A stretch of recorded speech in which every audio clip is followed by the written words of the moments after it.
Hi, my name is Chip MacGregor, and I have spent a life with books. I've spent a life in publishing. I was publisher at Time Warner. I was a publisher for Hachette Book Group.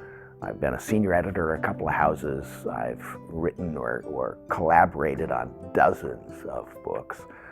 And it's how my life has been defined. As a matter of fact, in my industry, people refer to me as the book guy.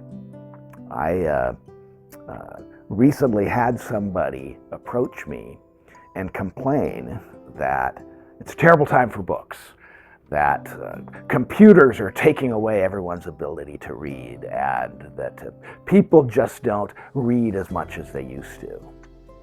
What nonsense. People read all the time.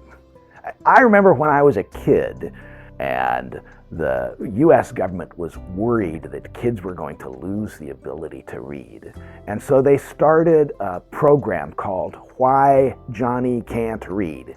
Do you remember that? Yeah, you don't hear about it now. Why? Go to any bus stop and look at everybody under the age of 30. They're all staring at their phones, reading. Go into any classroom and look at the students who are sitting there. They're all on their computers reading and writing. The fact is, we read all the time. We are checking messages, we're looking at social media, we're reading the news online. Do you know more books will be published this year than ever before in the history of the world? It's true. We have more readers right now than ever before in the history of the world.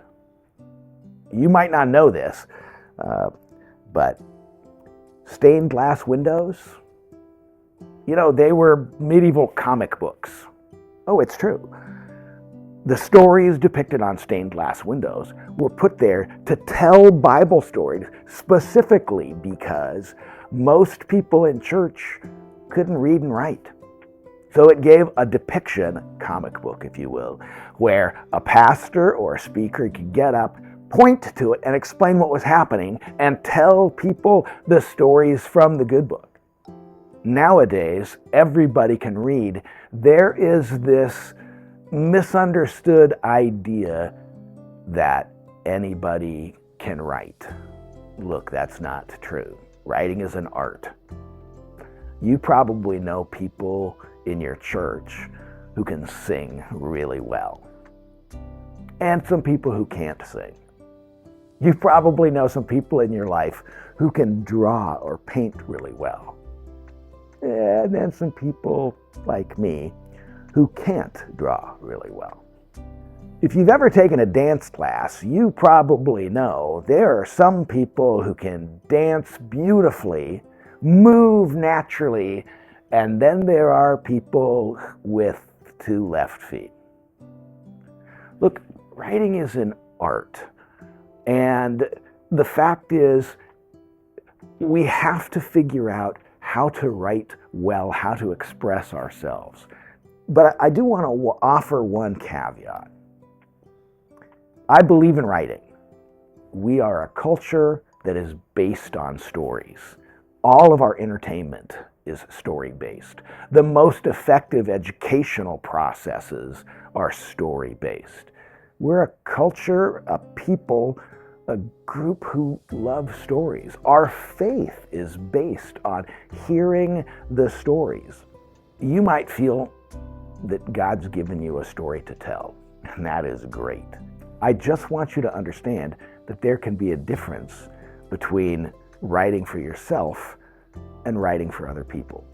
You see, sometimes God gives you a story or He gives you a message, and it's just for you, and you write it down, and maybe it's an insight into Scripture and you understand it better, and it's just for you.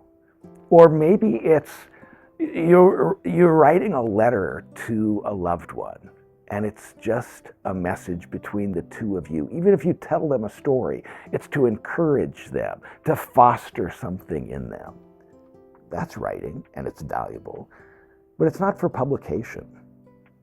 How many times have we seen a book of letters be published, and there were people who were unsettled by it because they were private letters or they were love letters, and they were never meant to be published.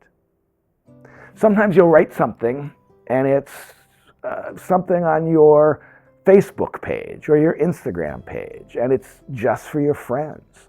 Or you write something and it's just for your family. All of that is valuable. Writing to the market is different.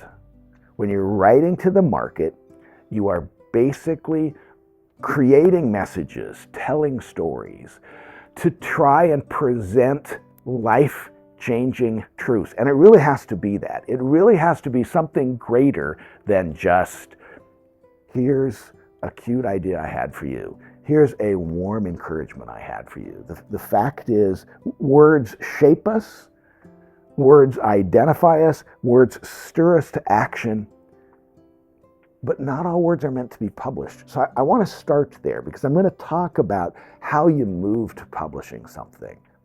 But I want to make sure to validate the idea that writing is valuable whether you get published or not. You know, I used to tell people when I was a publisher, I am not here to validate your life, because I'm not. If you write something, I think that that's great. But look, all of us sing in church, and we don't all have singing careers. That's okay. I used to teach ballroom dance classes, and I enjoy teaching it, and I enjoy the exercise that comes with it. But I never expected to have a career as a dancer on stage somewhere. And I'm not expecting the students who are taking ballroom dance classes from me to suddenly turn into Fred and Ginger. You know, we write because it's our culture's way of understanding this is how we convey story. And there is a permanence to it, and there's an importance to it that I value. But I want you to understand that sometimes you just have to look at something that you write and ask yourself, is this a message that needs to be for everybody? Or is this just my story? Is this just for me? Is it just for my kids? Is it just for my husband or my wife? Is it just for my friends? I'm writing something right now that's a eulogy for a friend who just passed away. And it is for the people who knew Greg, and it's not for anybody else. Because it wouldn't have the context. It wouldn't be meaningful to them. So, where we're going with this is to talk about writing, understanding the value of it, but moving from simply writing stories to writing for publication. That's where we're going to go next.